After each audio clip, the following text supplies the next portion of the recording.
திடீர்னு ஒரு நாள் எல்லாமே நல்லதாக நடக்கும். Hey people, a world of hello to you all. சம்மந்தமே இல்லாமல் ஜாலியாக டான்ஸ் ஆடிக்கிட்டு இருக்கும்போது குறுக்க இந்த கௌஷிக் வந்தா அப்படின்ற மாதிரி தான் அந்த வெள்ளை பேப்பர் என் கண்ணுக்கு தெரிஞ்சுது. அதை உடனே தூக்கி போட்டுட்டு மறுபடியும் I started to enjoy my own company.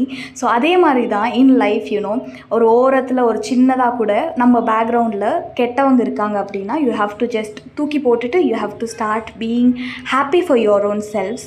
So அதனால தான் I was very happy at recent times that எது எங்கெங்கே இருக்கணுமோ அது அங்கங்கே இருக்க மாதிரி ஒரு ஃபீல் வந்தது.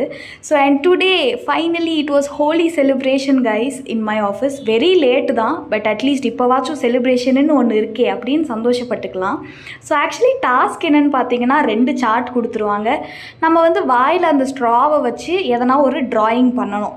அந்த ஆர்டிஸ்ட் கலை, அந்த அந்த ஓவியம் அது எதுவுமே என் டீமில் இருக்கிற யாருக்குமே இல்லை. ஸோ நீங்களே லாஸ்ட்டாக பார்த்தீங்கன்னா உங்களுக்கு தெரியும். ஸோ இது பக்கத்து டீமோட இமேஜ். அவங்க ஏதோ ஒன்று ட்ரை பண்ணி வந்துருச்சு. இதுதான் என்னோட டீமோடைய ஆர்ட் ஒர்க். எனக்கு புரியல ஆக்சுவலி. நேரில் இருந்திருந்தால் இன்னும் எப்படி சிரிச்சுருப்போன்னு மட்டும் யோசிங்க. அப்படியே ஆப்போசிட்டில் பார்த்தா அவங்க அவ்வளோ அழகாக பண்ணியிருந்தாங்க. இட் வாஸ் அட்லீஸ்ட் லைக் ஒரு ஆர்ட் மாதிரி இருந்துச்சு. இந்த கார்த்திக் படம் வரும் இல்லையா, இதில் ஒரு ஃபீல் இருக்குது, இதில் ஒரு ஆர்ட் இருக்குது அப்படின்னு, அந்த மாதிரி தான் இருந்துச்சு. திடீர்னு நைட்டில் செம பசி. நைட்டு 10 மணிக்கு பிரியாணி ஆர்டர் பண்ணிவிட்டு சாப்பிட்லான்னு உட்காந்தா 2 வாய் சாப்பிட்டதுமே பசி வயிறு ஃபுல்லாகிருச்சு.